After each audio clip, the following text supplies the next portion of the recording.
at Magleby, we don't call them subcontractors. We call them trade contractors, trade partners. And really they're craftsmen. And we've kind of gone away from that craftsman mentality where we bringing in people because we need bodies, but they don't know how to do the work. And so somehow we must, as an industry, refocus on the craftsman. Welcome to the podcast. Very excited to have Brad Simmons on with us today. Welcome, Brad. Yeah, it's good to be here. Good to meet you. You've got a great first name, by the way. Yeah, exactly. I was just going to say the same thing. You have it makes the intro easy when it's the same name. So, That's right. well, Brad is with Magleby Corporate, and there's a lot of roles. I know we were talking about this in preparation for this and before you came on, and very fortunate to have Brad on. He has a wealth of experience and knowledge, and I know it's going to be really, really beneficial. And so, maybe before I start with labor and a lot of things a lot of us are dealing with, maybe walk through a little bit. You mentioned that you're involved with NHB. You've been involved with Magleby. You've had other construction companies of your own and consulted others. And we have another venture we're going to speak about that you're working on. Why so passionate about the home building industry? My dad's actually sitting outside in my lobby, and he's my mentor. He's 80 in his 83rd year, and he was a home builder. And so back in the day when parents didn't get arrested for having teenagers work on job sites, all I did was work on job sites from the time I was 12 years old. So it's been in my blood. And my brother's a builder, and just learned to really love the industry, love the people in the industry. It is a very honest, hardworking industry. My involvement in NHB for 26 years has allowed me to have friends all over the country who work in the industry, both on the supplier side and the building side. And you just don't find a better group of people. And so it's engaging, and it's fun.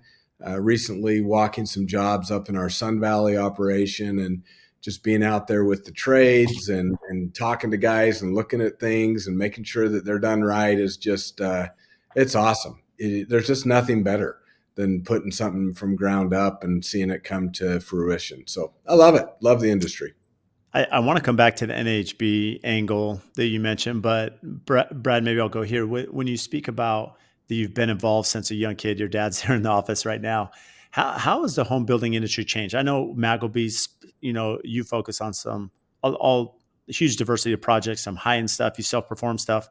When you look at kind of your career and how you've seen home building change, what's one of the biggest things that you've seen, today as opposed to many years ago? I think the complexity of it. I mean, let's face it, over the last 30 years, codes have gotten more complex. I'm not sure those complexities fix anything. I think a lot of times code reaction is a reaction to a very small problem, but they take it global. The cost of building is horrendously more expensive than it was in the past. And I think we're seeing. I hate to blame it on the pandemic, since we blame everything on the pandemic, but there is a change in customer attitudes, and I'm seeing it in our company.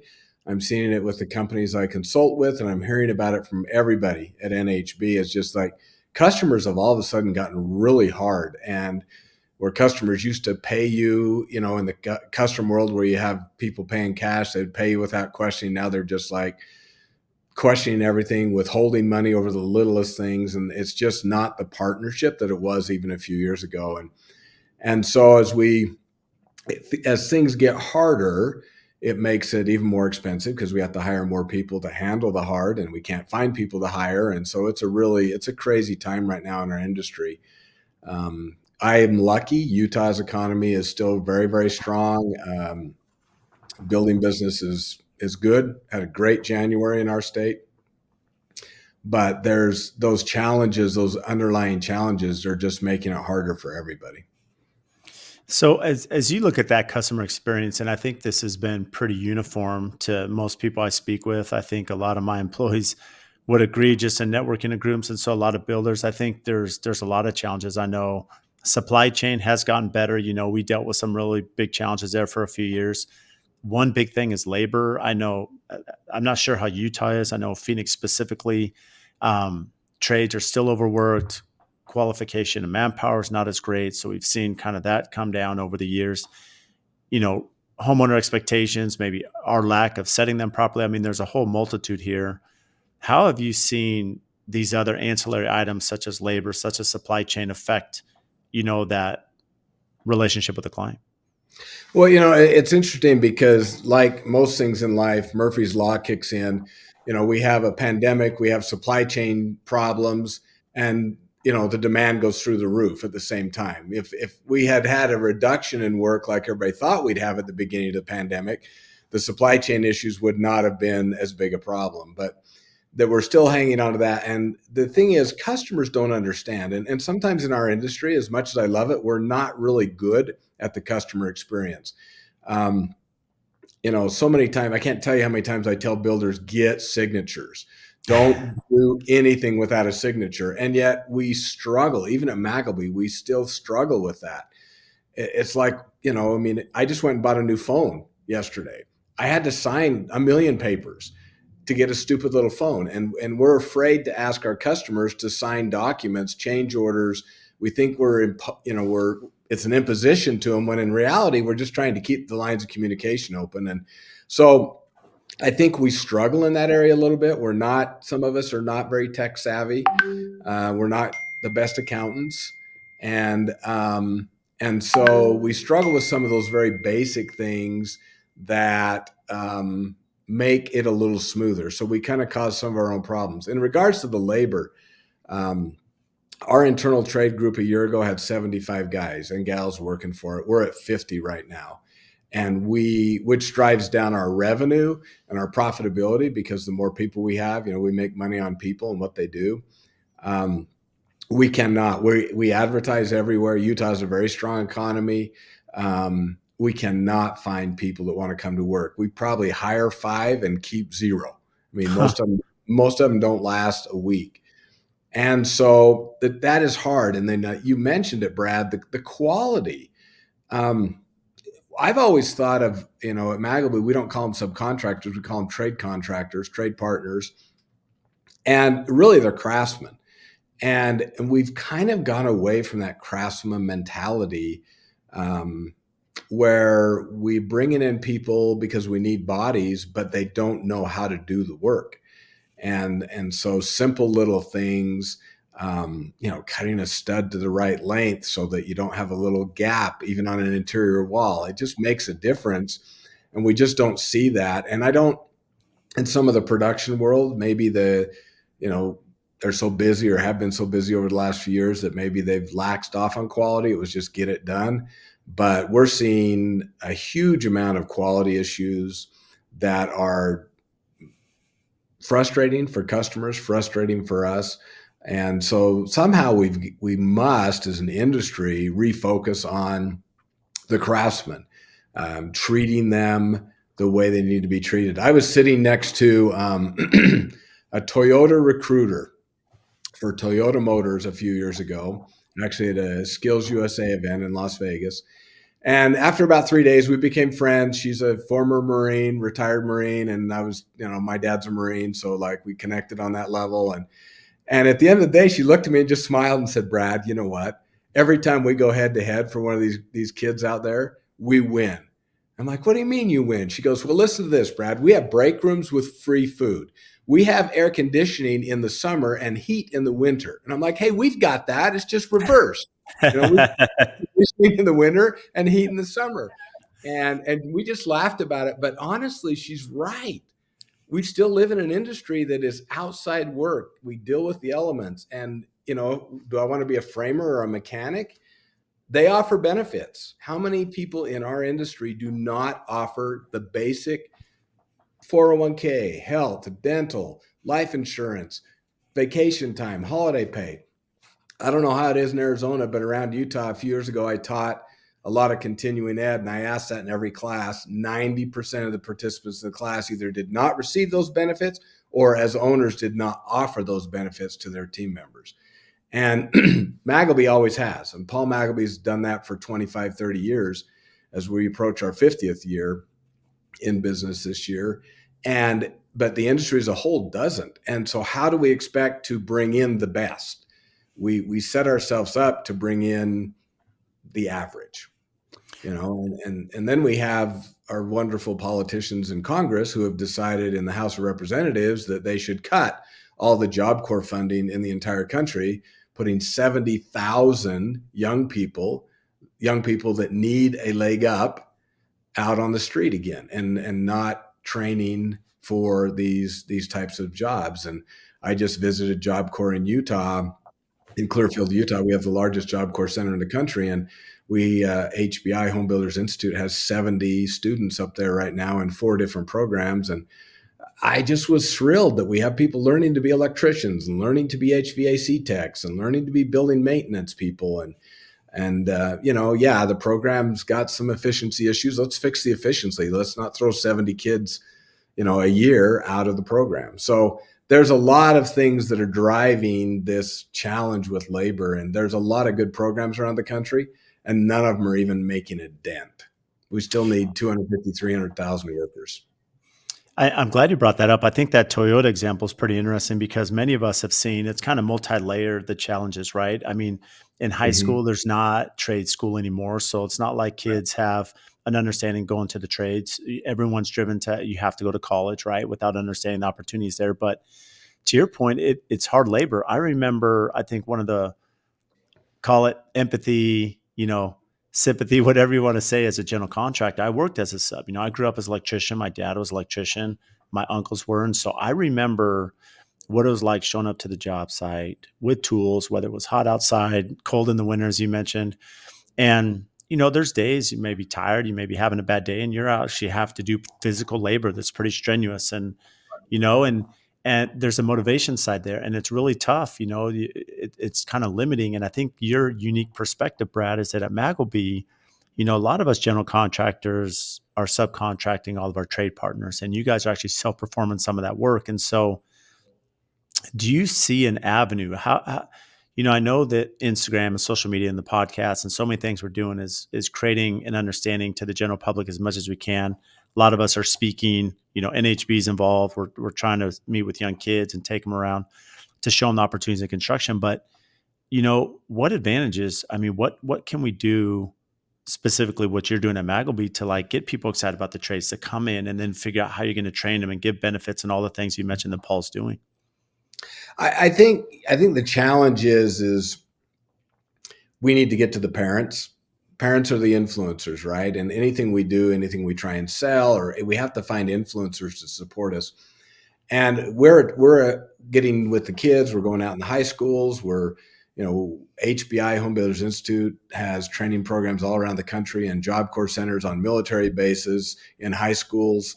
I'll be participating in a high school program for Future Builders of America, which is a Florida program, in just a couple months. And we're trying to take that nationwide. So that would like compete with FBLA or, Homemakers of America or whatever.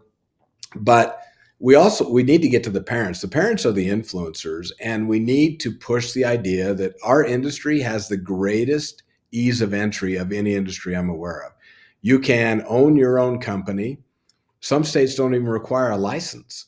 If you have the energy and the risk tolerance to start your own business, you can go from swinging a hammer to owning your own business in a very short period of time.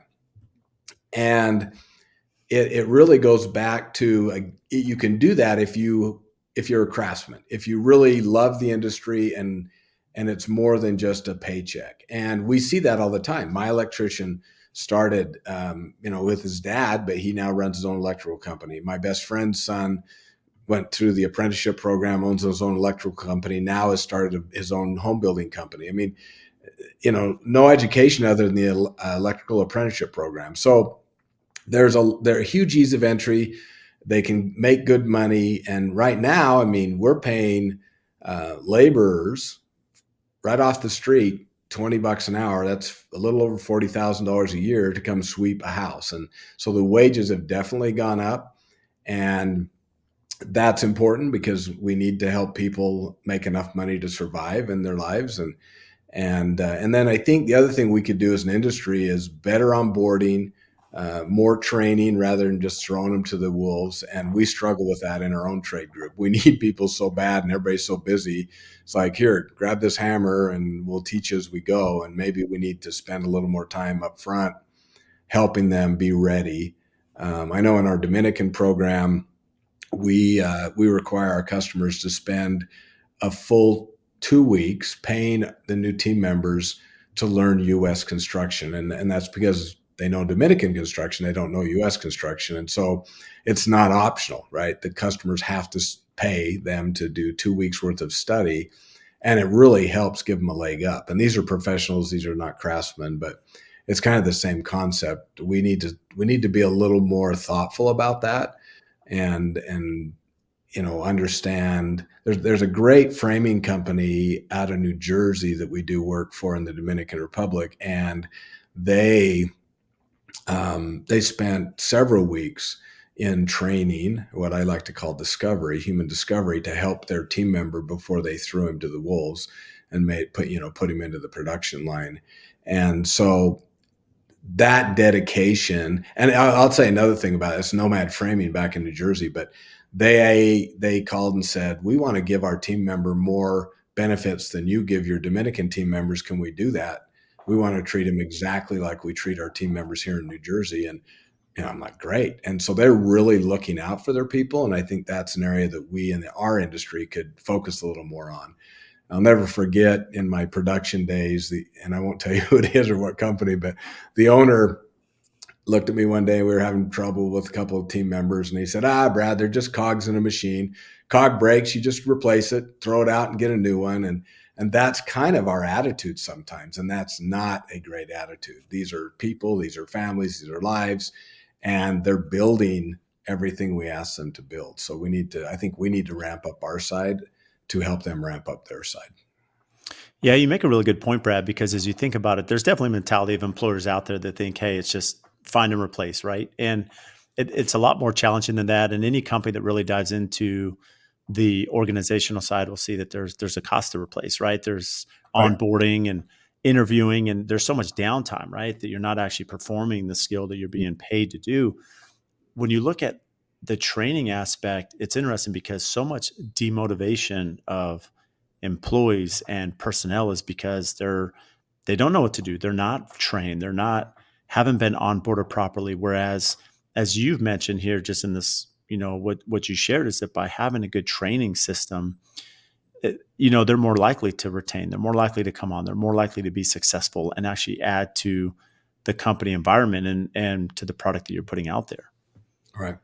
Yeah. And we have, at Magleby, we promoted a couple people off the framing crews or the finished crews into IT, into leadership, and those opportunities are there. You just got to provide them some knowledge base and some opportunities to learn and grow.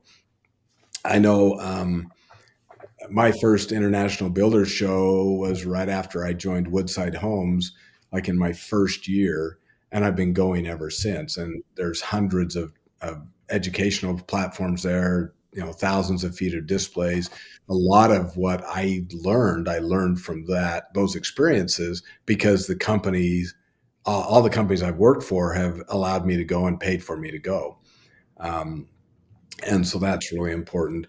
I think one of the other things that's a challenge in our industry, quite honestly, is in a world of everybody has a personal coach, everybody has a counselor they go to. Seems like we in our industry, maybe we're mavericks or whatever. We just think we can all go do it on our own, and a lot of us elevate to the Peter principle, right? We become owners of companies, but we don't know how to lead.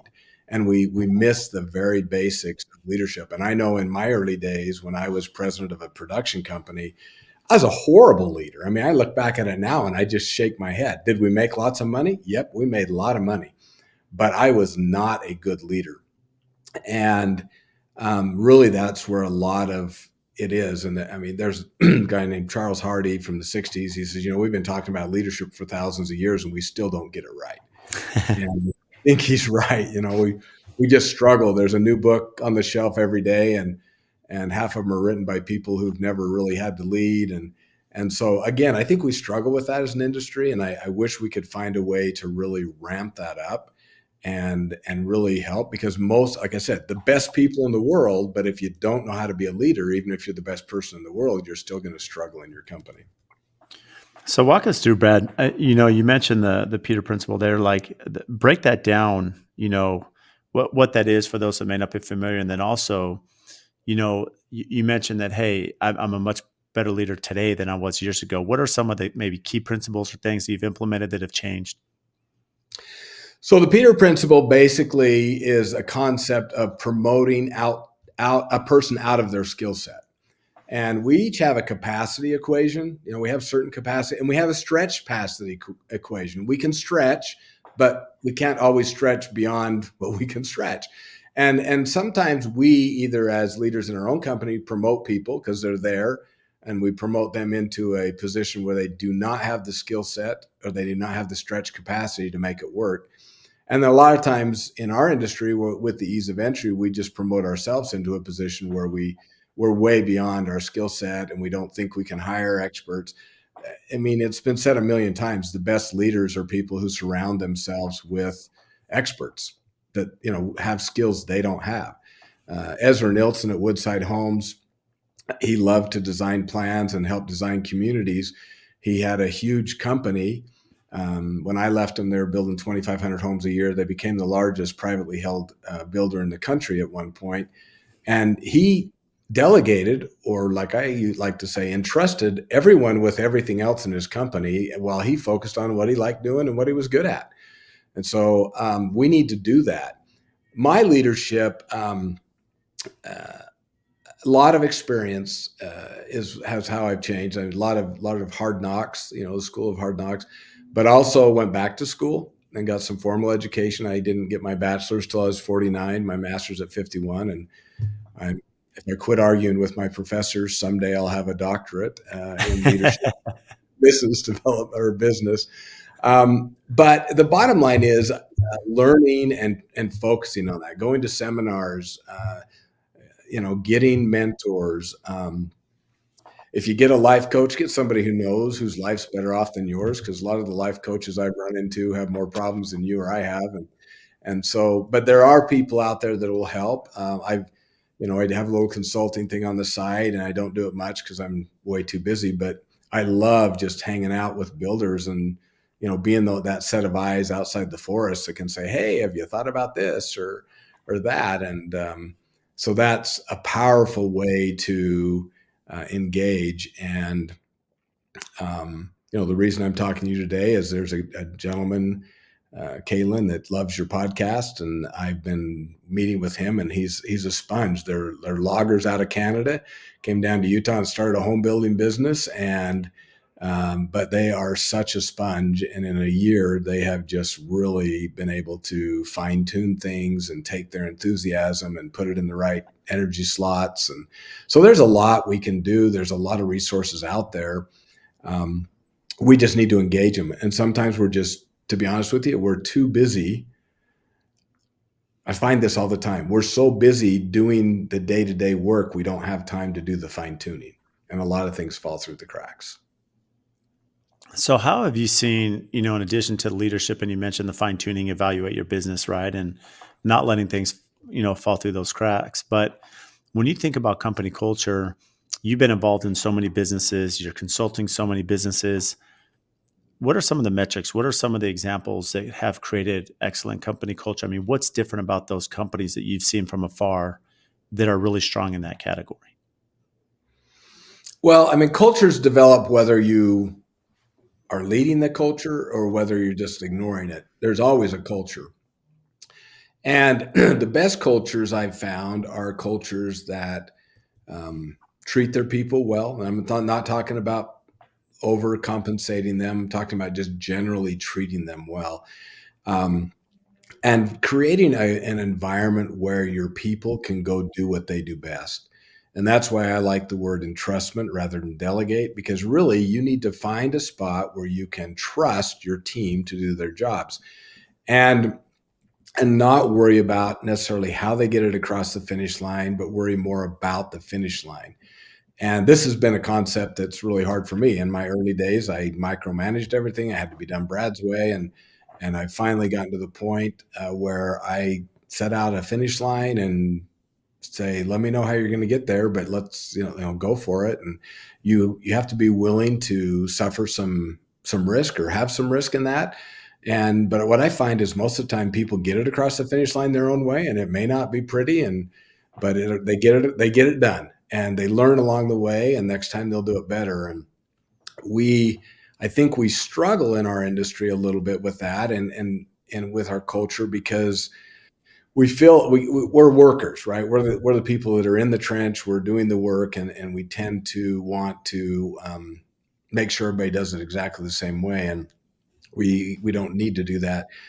Paul Magleby, when he created Magleby Construction, just by the little things he did, created an amazing culture. And I mean, Todd Christensen has been with Magleby for 45 years, and he still tells the story of they're out framing. So Magleby started as a framing crew, and they're out framing a house. And Todd mentioned he needed to go later in the day and buy a new fridge, and how he couldn't afford it and was going to have to find financing for it. And Paul left the job site. Todd didn't know where he went, but when Todd got home, there was a brand new fridge sitting in Todd's driveway.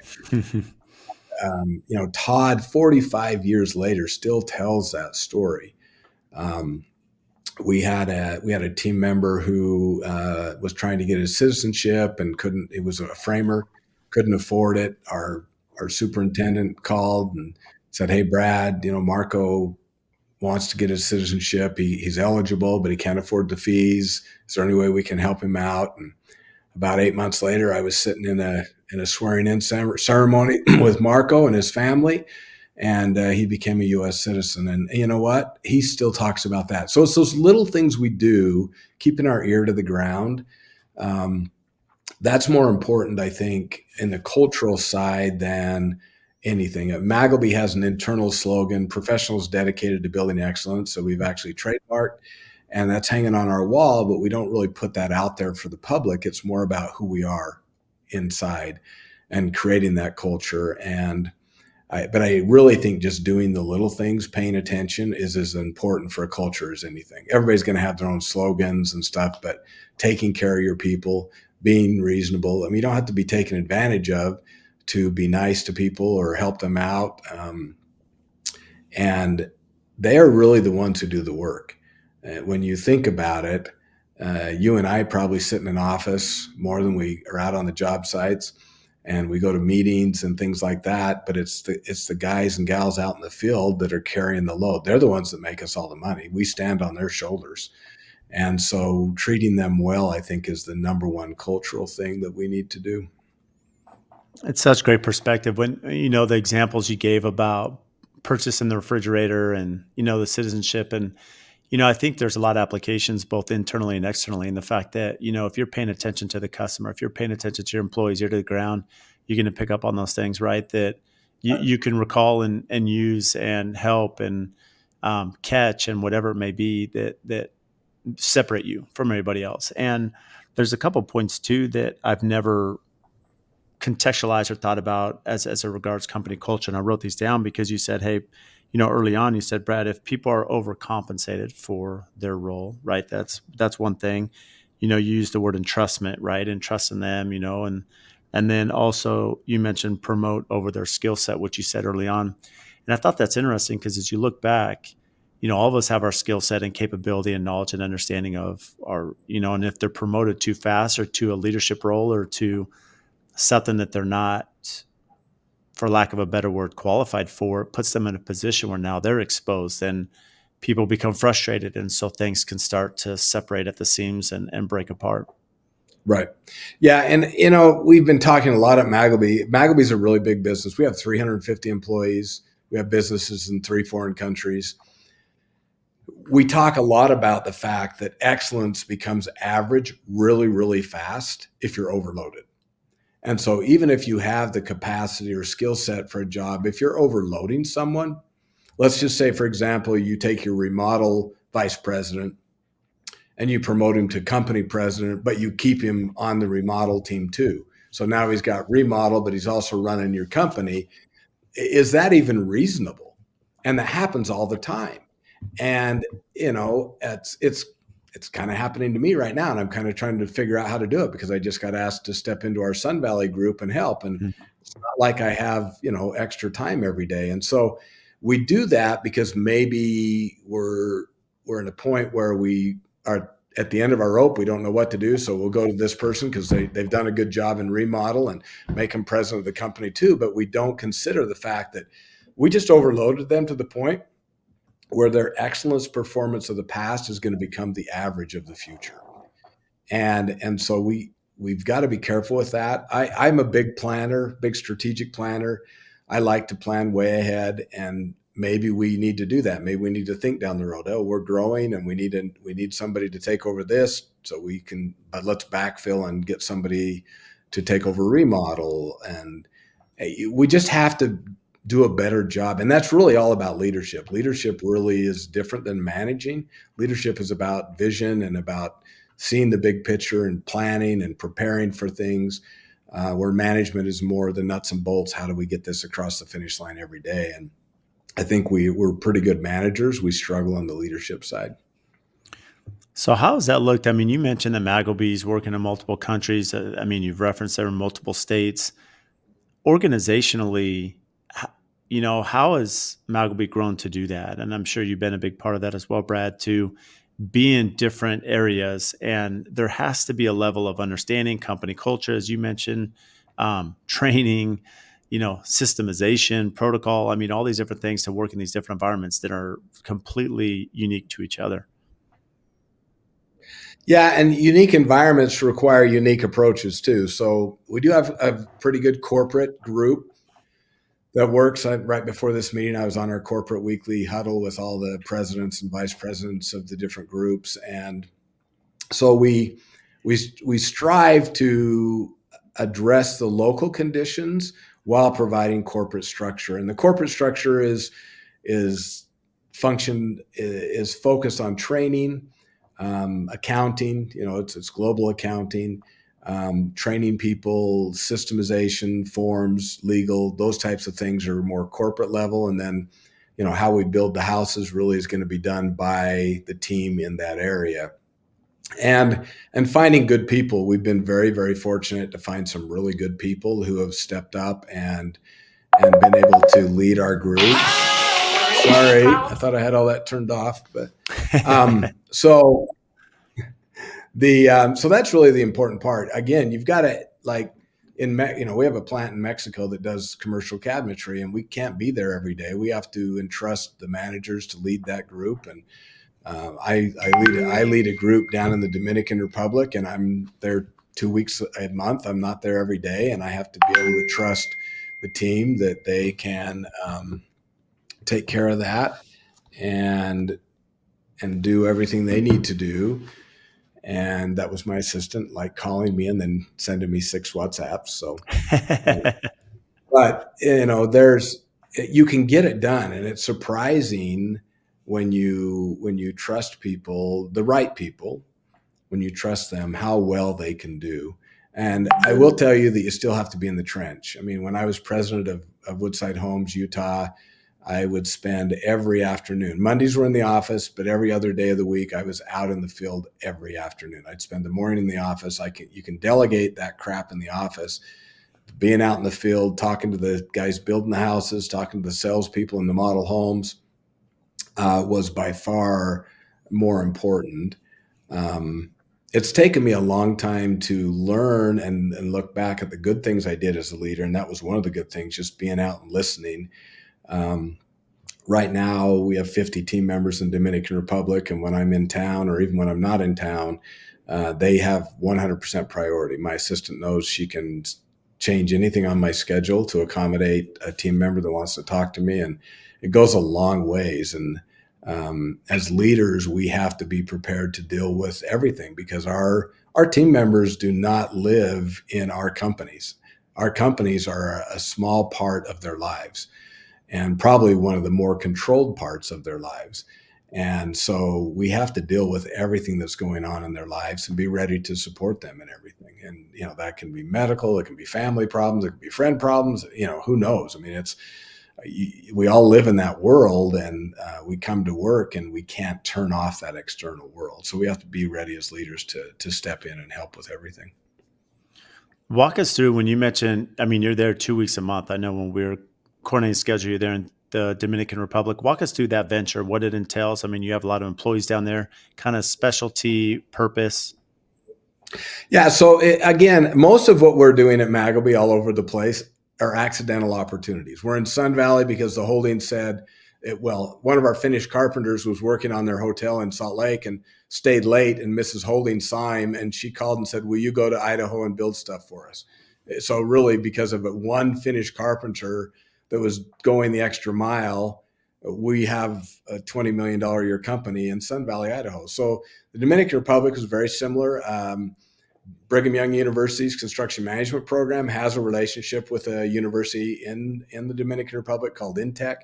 They convinced them to come up and compete in the student competitions at IBS and got slaughtered, 45th out of 45th. And Chad Magleby sits on the BYU advisory board and reached out and said, can you go help them? And so we went down there and just found a bunch of really professional kids, I call them. They're all college graduates, but and we started beta testing some at Magleby and with some other builder friends around the country, and found that they are very, very capable, and they're available, and they stay. They don't leave. A lot of times we hire estimators out of college, and they'll work for us for a year, and then they go chase the bigger money in the commercial industry. And right now, Magleby has 5 estimators in the Dominican Republic, in addition to our U.S.-based team, and they haven't left. They've been there. Most of them are entering their 3rd year, and our chief estimator loves it, and we have about 26 team members that draw trusses and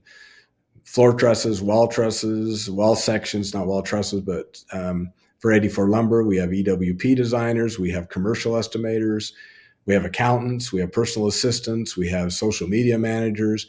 Pretty much all of our customers are friends that have just said, hey, what are you doing down there? Oh, can you do this for me? And we go find somebody to do it. And we've grown we moved in our office 2 years ago in January, and we've grown from 5 people when we moved in the office to now we're at 50. And Wow. And they all work remotely. So one of the advantages of the pandemic, we learned we can work remote. So they all work remotely, and they work directly for the customer. That's one of the things that I think we're different than most offshore companies, is they're your team members. We don't play middleman. I couldn't tell you what the 84 lumber truss designers do. I just know that they sit at a computer and design trusses, and one plant wanted a phone. So one group's got a phone that they can call their plant on. And but we're actually looking right now. I think we've got about 12 new team members in the queue that should be hired in the next week or so. And so we'll be up to about 62. And great opportunity. We pay them well. We do not take advantage of them. We pay them well. We train them. And our customers, again, most of them being friends of mine, they all see the vision, and they treat their team members very well, but their team members are providing services they can't find in the U.S. and at an affordable price. And so it's a win-win. We talk about needing 300,000 workers in the construction industry, and we focus on the skill-based labor, the craftsman, but we have a huge need on the professional side too. We just can't keep people there, especially in the custom world. And so we found an outlet where we can just basically connect people, and then we just provide the back office and the training and the government regulations and stuff like that. So again, total accident. Never thought I'd be in the Dominican Republic. Not a bad place to work. I'm just telling you, nice. But we've got some great customers and some great team members down there. So it's exciting. I love it. It's my favorite place. Not because it's a Caribbean island, but when you're huddled up with 50 young people that are just going crazy and getting stuff across the finish lines and happy about it and love their jobs. And I pulled in the other day, and a gentleman that's worked for us, he's in his 3rd year. He's been riding public transportation for over 3 hours a day, back and forth. And I pulled in the parking lot, and he was getting out of a brand new car, and had a huge smile on his face. And the fact that we probably facilitated that um, makes my heart feel good. That's amazing. And, I actually watched a video on that, and it's pretty impressive what you're doing. And, and to think about the complexity of, trust calcs, and all of us understand, anyone that's done modern architecture and you're trying to figure out ductwork and how that's going to flow through the trusses. I mean, there's a huge need for that, and estimating. I mean, most of the companies that I network with, commercial residential estimating is one of their biggest challenges in any company. It's one of the hardest positions to fill and retain and have someone skilled. So if someone, Brad, is similar to myself, or someone listening that has a company that's looking at filling a need, whether it be estimating or accounting, or you mentioned, coordinating trusses with their company, from takeoffs, is it open where they could contact you and this company, and work through Yeah, them for yeah. the?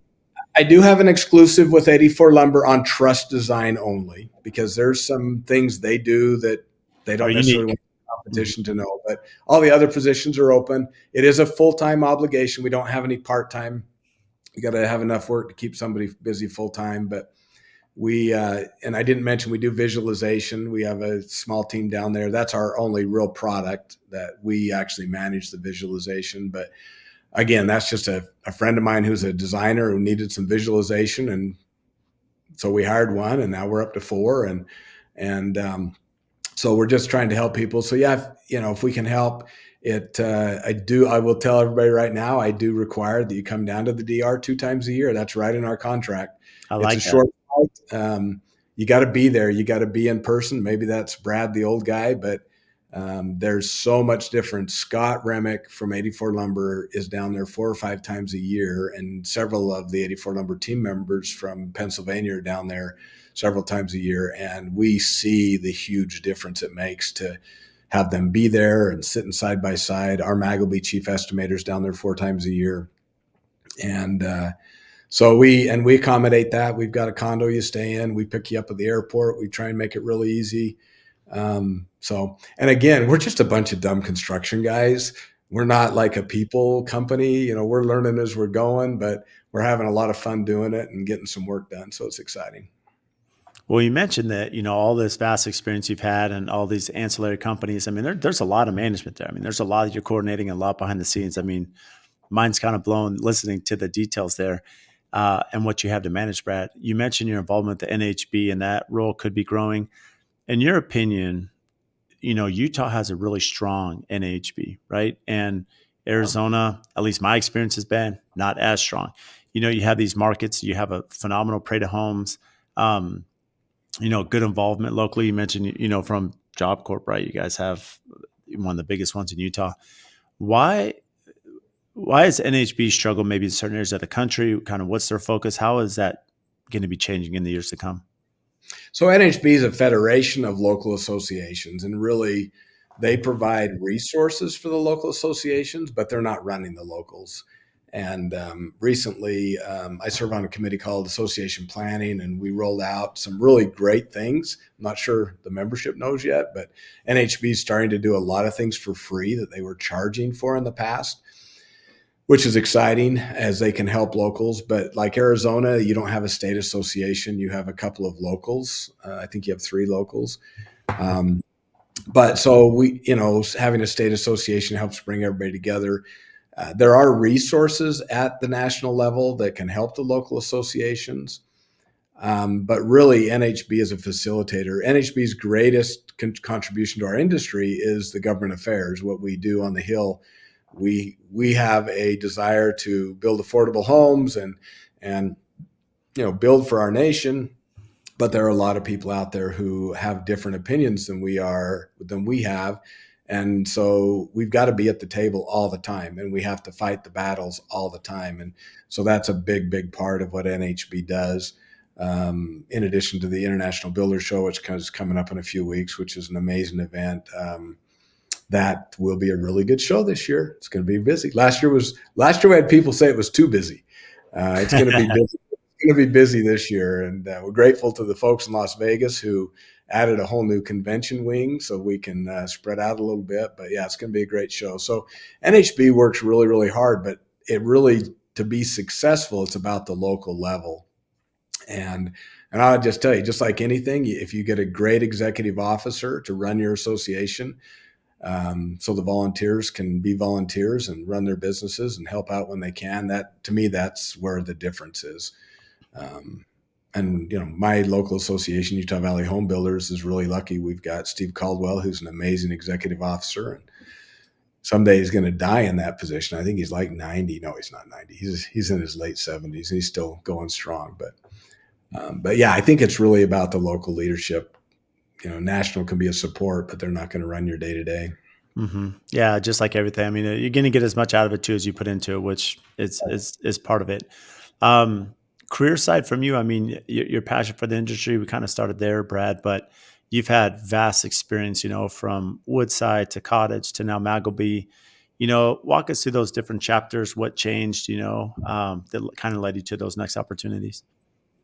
Well, I as a young man, I got my real estate license really early, and my dad's was a broker. We were out selling, and Woodside Homes was our competitor, and they had a beautiful decorated model, and we had a cardboard table in our model, and Woodside guy got reassigned, and so they hired my dad's real estate company, and I ended up being at Woodside. And 17 years, well, not 17 years later, but about 14 years later, I was the president of the company. Lot of learning. Thanks to Ezra Nilsson, who mentored me through all that. You don't go from young salesman out on the model home to president of the company without a lot of help. Left Woodside, went and bought with my brother our dad's company, Cottage Homes, and we didn't make it through the Great Recession. We didn't bankrupt, but there just was no work, so we finished the homes we had and paid off our lines and closed it down and went other directions. And so I ended up at Magleby, and my brother was at Magleby for a while, and then went out on his own and started his own construction company again. And so, just a lot of opportunities. I'm at National. I will resign from the board this year after 26 years. Stephanie Daly, a young member of our industry, will take my place. And I'm way excited about having a female board member and someone that's from a younger generation than most of the old guys and gals at the board level. And Stephanie, real quick, if I interrupt you, she did the house that she built right there in Utah. She was very involved in the house that she built. She was one of the general contractors, yes, Mm-hmm. and does a lot on social media. Just Yeah. started a new thing called job site codes, which is using QR codes Yep. to manage the data on our jobs. She's a go-getter. I mean, she goes 100 miles an hour. I think I'm busy, and I look at her and I just get seasick. So, but I'm excited that she's stepping up. She's actually president of our local association this year. And so there's a lot of opportunities for young people who want to step up and be dedicated. And I'll tell you, 26 years of volunteerism at NHB, and I'll still stay on the leadership council, but I don't regret 1 minute. And I put a lot of effort in that, but it has given me back more than I have contributed. What I've been able to learn, the relationships I have, it's paid me back tenfold. That's amazing. And Stephanie, actually, she was a former guest on the podcast, and I know Stephanie pretty well, but pretty amazing. Well, Brad, you've been so gracious with your time. I know how busy you are. And so before we have you close this, what do you do for fun? I like to camp and golf. I'm horrible at golf. I don't keep score. That's how I stay sane. But I do golf a lot and camp, and I love to travel. So I travel for work all the time. And when I'm not traveling for work, I'm in that metal tube flying across your skies going on vacation. So that's the one advantage of traveling a lot for business is you get lots of points. So we Yep. get to go around the world and see fun things and cool things. So. Well, Brad, you've been amazing. So for those listening, where can they find you? You can just find me. I don't know. I'm not good at that stuff. I'm on LinkedIn. I'm on Facebook. I'm on Instagram. Brad Simons. Um, yeah, Utah Valley Home Builders. I think there's a directory there. You could find my name there. That's the best thing. So I don't know what else. Well, that makes it easy, Brad. So thank you so much for coming on today. We really appreciate having you. Well, thank you for the opportunity, and hopefully we talked about something your listeners want to hear. Appreciate what you do in the industry and what good word you try and spread. If you get value from the show, please support us by giving a 5-star rating and review on whatever platform you listen to. And I also have a favor to ask. We've had some incredible guests that come on and share their wisdom, their knowledge about their business. So if you have friends or family members that could benefit from those episodes, please share it with them, as well as any other business owners that you're networking with that could get value from the podcast or certain episodes. Please share those as well. Again, subscribe, make sure you're following any questions that you have, topics. We've had listeners reach out about certain guests that we should have on the show.